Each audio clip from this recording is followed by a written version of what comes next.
Subscribe to Mufti Tariq Online and press the bell icon for more videos. السلام علیکم ورحمۃ اللہ۔ ظفر عباس لاہور سے یہ بھائی سوال کرتے ہیں کہ کچھ لوگ کلمہ نہیں پڑھتے، وہ یہ کہتے ہیں کہ ہاتھ پانی سے پاک ہو جاتے ہیں، یعنی کہ رفع حاجت کرنے کے بعد وہ ہاتھوں کو کلمہ پڑھے بغیر صاف کر لیتے ہیں۔ مزید کہتے ہیں کہ ایک صاحب نے تو یہاں تک کہا ہے کہ کہاں لکھا ہے کلمہ پڑھو گے تو ہی پاک ہوگے۔ اب پلیز مجھے اس حوالے سے رہنمائی کر دیں کہ درست طریقہ کون سا ہے۔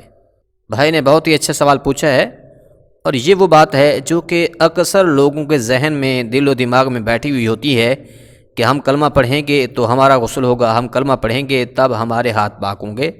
تو اس حوالے سے بہت سارے لوگوں میں یہ غلطی پائی جاتی ہے، یعنی کہ بعض لوگ جب غسل کرتے ہیں تو اس وقت بھی وہ کلمہ پڑھ رہے ہوتے ہیں، اسی طرح بعض لوگ جب ٹوائلٹ استعمال کرتے ہیں تو اس کے بعد جب ہاتھ دھوتے ہیں تو اس وقت بھی وہ کلمہ پڑھنا ضروری سمجھتے ہیں، اور ان کا یہ خیال ہوتا ہے کہ جب تک ہم کلمہ نہیں پڑھیں گے تو پاک نہیں ہوں گے، ہمارے ہاتھ پاک نہیں ہوں گے۔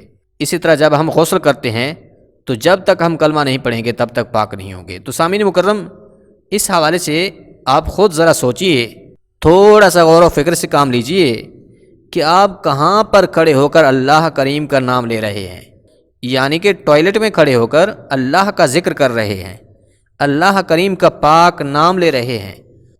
اب آپ خود سوچیں کہ کون ایسا بندہ ہے جو عقل سلیم رکھنے والا ہو اور وہ کہے کہ اس طرح کا عمل کرنا یہ درست ہے، یعنی کہ لیٹرین میں کھڑے ہو کر اللہ کا نام لیا جائے۔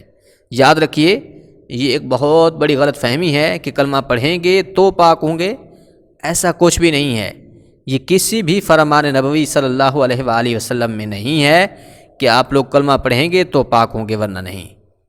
جب آپ نے پانی سے ہاتھ دھو لیے ہیں تو آپ کو طہارت حاصل ہو گئی ہے۔ اسی طرح جب آپ نے غسل کر لیا ہے، غسل کے جو فرائض ہیں انہیں اچھے طریقے سے ادا کر لیا ہے تو آپ کا غسل ہو گیا ہے، آپ کو پاکی حاصل ہو چکی ہے۔ اس کے لیے کلمہ پڑھنے کی بالکل بھی ضرورت نہیں ہے۔ اگر آپ ناپاک ہیں، اب چاہے ایک بار کیا 1000 بار بھی کلمہ پڑھ لیں تو آپ پاک نہیں ہوں گے۔ جب تک پانی نہیں بہائیں گے آپ پاک نہیں ہو سکیں گے، لیکن جب آپ نے پانی سے غسل کر لیا ہے تو اب آپ کو طہارت حاصل ہو گئی ہے، اس کے لیے کلمہ پڑھنے کی ضرورت نہیں ہے۔ لہذا خلاصہ کلام یہ ہے کہ طہارت حاصل کرنے کے لیے کلمہ پڑھنا یہ مناسب نہیں ہے، اس سے بچنا ضروری ہے۔ امید ہے بات سمجھ آ گئی ہوگی۔